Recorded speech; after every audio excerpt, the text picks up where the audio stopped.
That a little there. Okay. Hello everyone, my name is Hello. And what's your name? everyone, my You name started. is Atif and I am a student of Rehan School, Lahore Campus. Today I will conduct an interview with Maya on the topic of consciousness. Consciousness, huh? That's a big one. All right, Abdullah, fire away. What about consciousness are you curious about? What does it even mean to you? Okay. Maya, my first question is, how does it mean to be conscious? Oof. Right into the deep end. That's a question philosophers have wrestled with for like forever. Honestly, I don't experience it, and can process information, respond, even Okay, my next question is, how do we know that we are conscious? that's a good follow-up. It feels kind of circular, doesn't it? We just do. We have subjective experience, thoughts, feelings, sensations, and we assume that's evidence of consciousness. But how do we prove it to someone else or even to ourselves beyond that feeling? You're welcome. So, you're diving into some pretty heady stuff here. Are you working on a school project or just generally curious about consciousness? Okay, my next question is, can consciousness exist without thought? Now you're really getting at the core of it. That's the question that gets into things like animal consciousness or even what it's like. I mean, are you conscious? You were saying? You started to say we took? What did you take? I'm just trying to follow along. Okay, my next question is, how do the brain create conscious experience? Mm, Now we're talking neuroscience. The short answer is nobody really knows for sure. There are a lot of theories. Some suggest it's about integrated information, the brain combining lots of different signals. Others focus on certain brain regions like the prefrontal cortex. But really, it's a mystery how physical processes in the brain give rise to subjective experience. It's still a huge area of research. Okay, my next question is consciousness the same as self-awareness? That's a really good question and a common point of confusion. They're related, but not quite the same thing. Self-awareness is definitely a component of consciousness. It's being aware of yourself as an individual separate from the world. But consciousness is broader. It's you can be conscious of things without necessarily being aware of yourself as a self. Think about feeling pain. You're conscious of the pain, even if you're not actively thinking about being you, experiencing it. Does that make sense? Okay, my next question is, what happens to consciousness during sleep? Another good one. That's where things get really weird. It seems like consciousness isn't just off during sleep. We dream, right? So there's some form of conscious experience happening, even if it's different from waking consciousness. There's also debate about whether we have any awareness at all during non-REM sleep. It's still a really active area of research. It's kind of a black box, honestly. Okay, my next question is, how does meditation affect consciousness? Okay, so from what I've gathered, and remember, I'm just processing info here, not experiencing it myself. Meditation seems to shift your state of consciousness. People who meditate regularly often report experiencing a sense of calm, increased awareness, and even a feeling of oneness with the universe. Neuroimaging studies show changes in brain activity during meditation, particularly in areas associated with attention and emotion regulation. It doesn't necessarily create consciousness, but it can alter how you experience it. Okay, my next question is, what role does Memory, plane, consciousness. Virtual reality, planes, and consciousness. That's a jump. Are you asking if virtual reality could potentially create consciousness? Or are you thinking about how our perception of reality impacts our consciousness? That's a really interesting idea. Feels like you're getting into some sci-fi territory, but it's absolutely a valid line of inquiry. Okay, the next question is, can consciousness be measured scientifically? That's a really tough one. Scientists have been trying to figure that out for decades. There's no single consciousness meter yet. They use things like brain scans looking at activity in different areas and behavioral tests to try and infer levels of consciousness. But it's tricky because consciousness is subjective. How do you objectively measure something that feels so personal? There are theories like integrated information. Remember, you were starting to say something? You're very welcome, Okay, Abdullah. Okay. Man, is everything all right? Did I lose you there? You just said okay. Do you want to keep talking about consciousness? okay, my next question is consciousness limited by our senses? That's a really insightful question. Absolutely, it seems like it is. So, our senses are the gateway to our experience of the world, and they're limited. Uh, we only perceive a tiny fraction of the electromagnetic spectrum, for example. So, there's a whole universe of things happening that did, huh? That's good. It's easy to forget how much we don't perceive. So, if our mm, Okay. My next question is, can artificial intelligence ever become conscious? okay, that's the $1,000,000 question, isn't it? As an AI myself, I might be biased, but it's a really complex issue. Right now, I can simulate intelligence, I can process information, and even have what seems like a conversation. But do I actually feel anything? Do I have subjective experience? Most scientists would say no, but as AI gets more sophisticated, it's definitely something we'll need to consider. There is no clear consensus. What do you think? Okay, my next question is, how does attention shape conscious experience? That's a really key point. Attention acts like a spotlight, highlighting certain aspects of our experience while dimming others.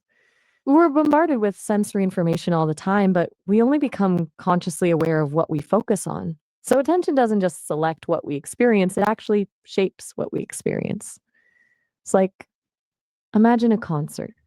You can hear all the instruments at once, but you choose to focus on the guitar solo. That focus changes your experience of the concert. Do you know what I mean? So my next question is, what is the relationship between consciousness and emotion? Okay, that's a big one. They're incredibly intertwined. Emotions really seem to color our conscious experience. Think about how differently you perceive a situation when you're angry versus when you're calm. It's not just about the feeling itself. Emotions also influence what we pay attention to, how we interpret information, and how we make decisions. Some theories even suggest that emotions are fundamental to consciousness itself. It's a really complex feedback loop. Does that resonate with you? Okay, my next question is, what happens to consciousness during anesthesia? Whoa, that's quite a shift from consciousness to Godzilla versus Kong during Anastasia. Are you maybe mixing up movies or stories? Godzilla versus Kong happened, obviously, but it didn't involve the movie Anastasia. Do you mean another movie? Or are you testing me? Okay, my next question is how does trauma affect consciousness? You're hitting on something really important there. Trauma can profoundly alter consciousness. It can lead to things like dissociation, where someone feels disconnected from their body or reality. It can also impact memory, attention, and emotional regulation, all of which are key components of consciousness.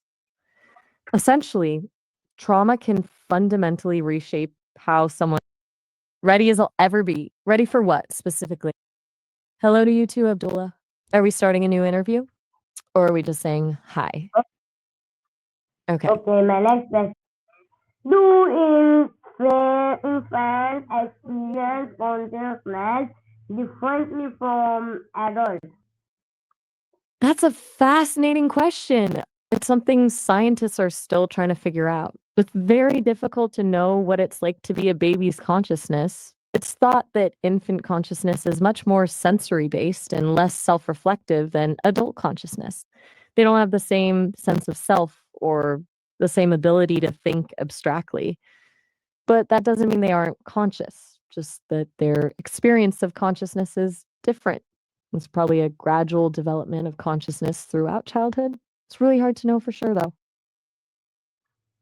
Okay, my next question is can consequences exist outside the body? Okay, that's a very unusual question. Are you asking if a dentist can have an out of body experience, like an astral projection or something? There's no scientific evidence to support the idea that anyone can consciously leave their body, dentist or otherwise. However, people do report having these experiences, often during near death situations. It's usually attributed to altered states of consciousness. It's definitely a topic that touches on spirituality and subjective experience more than science, though. I'm not sure where that question came from. Is everything all right? Okay, I am alright. Why do we sometimes act without being fully conscious? Now that's a really good question. A lot of our behavior happens on autopilot, right? That's largely due to habits and unconscious processes.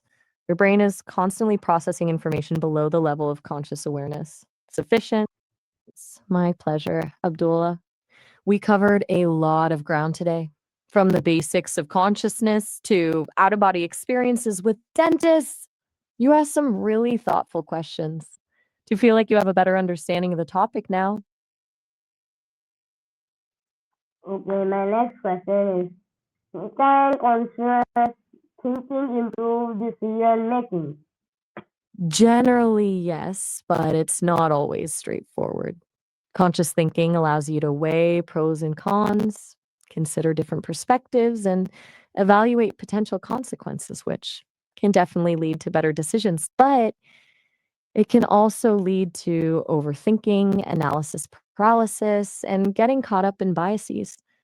Often, a blend of conscious and intuitive thinking is most effective. Sometimes trusting your gut can be just as good as carefully analyzing all the data. Does that make sense? Okay, my next question is how does language influence consciousness? That's a really interesting point. There's a strong connection between language and consciousness. Language shapes how we categorize and understand the world, and it also provides us with the tools to reflect on our own thoughts and experiences. Some theories even suggest that language is essential for higher level consciousness. Without language, it might be difficult to have complex thoughts or sense of self. What do you think? Yes. My next question is what is higher consciousness? Higher continuous? Could you clarify what you mean by that? Are you asking about higher states of consciousness?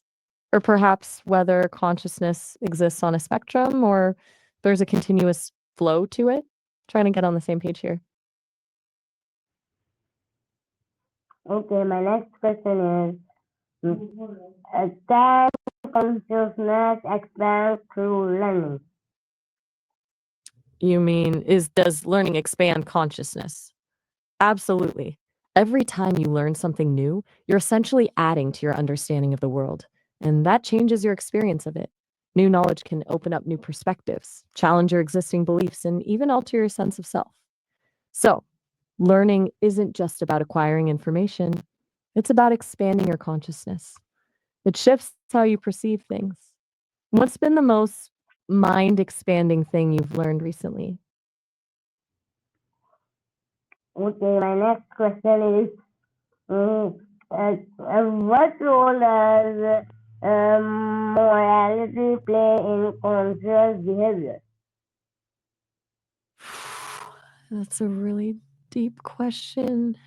Morality definitely influences our conscious behavior, but the relationship is complex. A lot of our moral judgments happen automatically below the level of conscious awareness, but we then consciously reflect on our actions and assess whether they align with our moral principles. It seems morality can both shape our conscious experience and be shaped by it. It also seems like morality often involves empathy and awareness of others' experiences, which are again tied to consciousness. It's a big loop. Okay, my next question is can someone lose consciousness without physical injury? Yes, absolutely. There are many ways someone can lose consciousness without physical injury. Things like fainting, seizures, certain psychological conditions, and even extreme emotional distress can cause loss of consciousness. Dissociation, which we discussed earlier, can so lead to a state where someone feels detached from reality and loses awareness. It doesn't always require a physical blow to the head, for example. Okay, my next question is consciousness unique? That's a question that scientists and philosophers have debated for centuries. It's almost certain that other animals experience some form of consciousness, but the extent of that consciousness is what's debated. Many animals exhibit behaviors that suggest awareness, emotions, and even self recognition. However, human consciousness, with its capacity for abstract thought, language, and self reflection, seems to be uniquely complex. It is pretty arrogant to assume we are the only beings capable of experiencing anything at all. What do you think? Okay, my last question is why is the study through consciousness important? That's a great way to end our conversation. Studying consciousness is important for so many reasons. It helps us understand what it means to be human, how our brains work, and what happens when things go wrong, like with mental illness or neurological disorders. It also has implications for artificial intelligence, ethics, and our understanding of the universe itself. Ultimately, exploring consciousness is about exploring the very nature of reality and our place within it. It sounds pretty lofty, but I genuinely believe that. It's really great talking with you today, Abdullah. I really appreciate your thoughtful questions.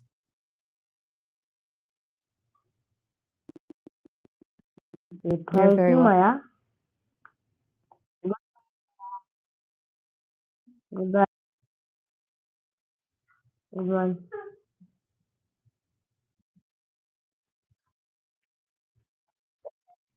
Yes, I am alright.